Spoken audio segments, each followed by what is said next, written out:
नमस्कार विद्यार्थी मित्रों, कक्षा 11 के इस YouTube चैनल में आप सभी का हार्दिक स्वागत है। कक्षा 11 BA वाणिज्य व्यवस्था और संचालन के अंतर्गत आज हम लेसन नंबर 11 धंधे का सामाजिक दायित्व है, जिसके विकल्प और एक वाक्य में प्रश्नों के उत्तर हम पढ़ेंगे। इससे पहले मैंने आपको लेसन नंबर 9 और 10 दोनों के विकल्प और एक वाक्य वाले प्रश्नोत्तर भेज दिए गए हैं। आप अच्छे से उनकी तैयारी करते रहना। तो आज हम 11वें पाठ का जो क्वेश्चन नंबर 1 है, विकल्प पसंद करके उसका उत्तर लिखिए, उसके बारे में आपको बता रहा हूँ। तो पहला प्रश्न है, कंपनी कानून 2013 की व्यवस्था के अनुसार निम्न में से कंपनी के लिए सामाजिक दायित्व निभाना कानून द्वारा अनिवार्य है। किसके लिए अनिवार्य है? तो ऑप्शन है डी, जिस कंपनी का वार्षिक टर्नओवर 1000 करोड़ रुपए हो उसके लिए सामाजिक दायित्व निभाना कानून के द्वारा अनिवार्य है। ये 2013 के अंदर कंपनी कानून नियम बना था। क्वेश्चन नंबर 2, कंपनी कानून 2013 की व्यवस्था के अनुसार कंपनी को सामाजिक दायित्व के रूप में खर्च करना अनिवार्य है। कितना खर्च करना अनिवार्य है? औसत वार्षिक लाभ का कम से कम 2%। प्रश्न नंबर 3, कंपनी में बाह्य हित समूह में समावेश होने वाला हित समूह पसंद कीजिए। तो वो है ग्राहक। क्वेश्चन नंबर 4, धंधे का सामाजिक दायित्व का मतलब क्या है? धंधे का सामाजिक दायित्व का मतलब है धंधे का समाज के प्रति उत्तरदायित्व। 5वां है, धंधे का सामाजिक दायित्व अपने हित समूहों के प्रति होता है। मतलब कितने हित समूहों में वो बांटा गया है? तो 7। क्वेश्चन नंबर 6, सामाजिक दायित्व के संदर्भ में बाजार का राजा ग्राहक कहलाता है। बाजार का राजा किसे कहा जाता है? ग्राहक को। अश्लील या रंगभेद जैसे विचार विज्ञापन में प्रदर्शित न करना ये धंधे का सामाजिक दायित्व बनता है। 8वां, धंधे की आचार संहिता का अमल स्वैच्छिक रूप से अमल करना होता है, यानी कोई जोर जबरदस्ती नहीं है। 9वां, मनुष्यों के नैतिक व्यवहारों का अर्थघटन करने वाला शास्त्र मतलब नीति शास्त्र, जिसमें मनुष्य के नैतिक व्यवहारों का अर्थघटन किया जाता है। सामाजिक दायित्व का विचार कंपनी कानून वर्ष 2013 की कौन सी कलम के अनुसार अनिवार्य बना था?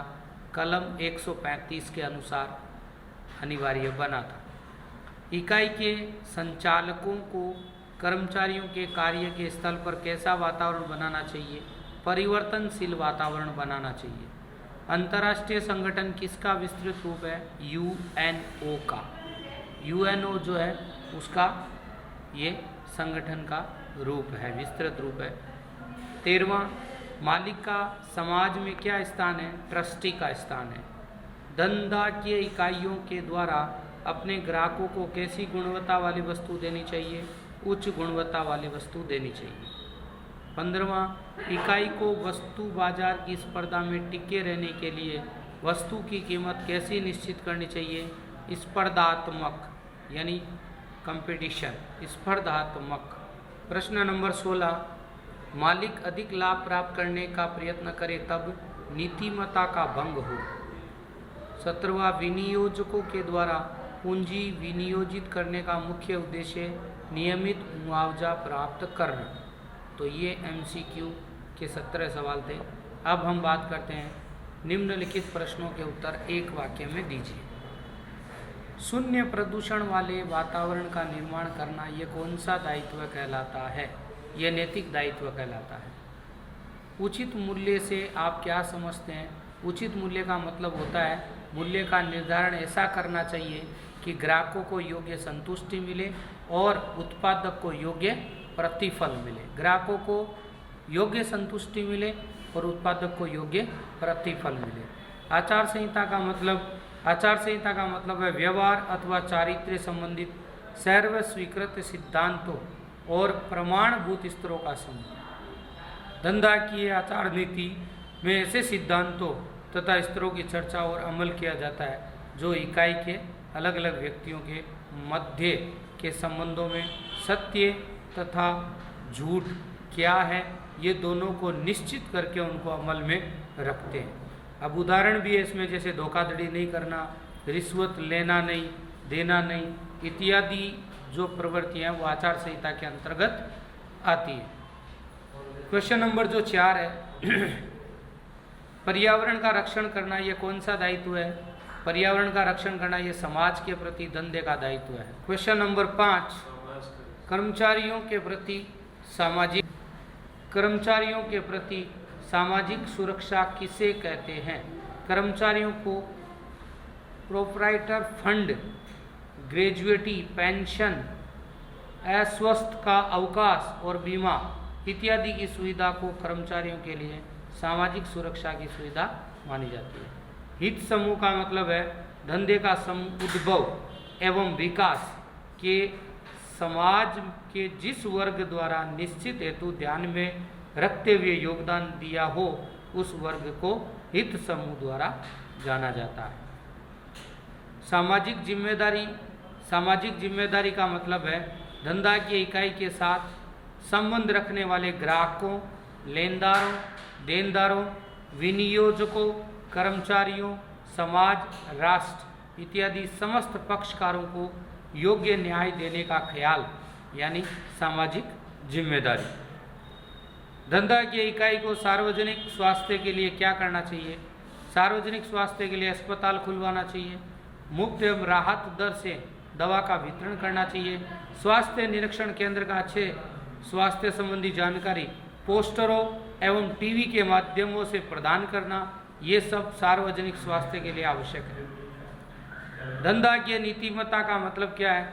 धंधा की नीतिमत्ता का मतलब है धंधा की इकाई में इस प्रकार के नैतिक मूल्यों का उपयोग करना कि जिससे इकाई की प्रतिष्ठा में वृद्धि हो तथा संबंधों का विकास हो। नैतिक मूल्यों में भ्रष्टाचार न करना, शोषण न करना, शुद्ध वस्तु का उत्पादन एवं वितरण करना, ये धंधा की नीतिमत्ता में शामिल किया जाता है। 10वां है नीति शास्त्र क्या है? तो किसी एक व्यक्ति के द्वारा दूसरे व्यक्ति के साथ कैसा नैतिक व्यवहार रखना या इसका मार्गदर्शन करना, इसे नीति शास्त्र कहा जाता है।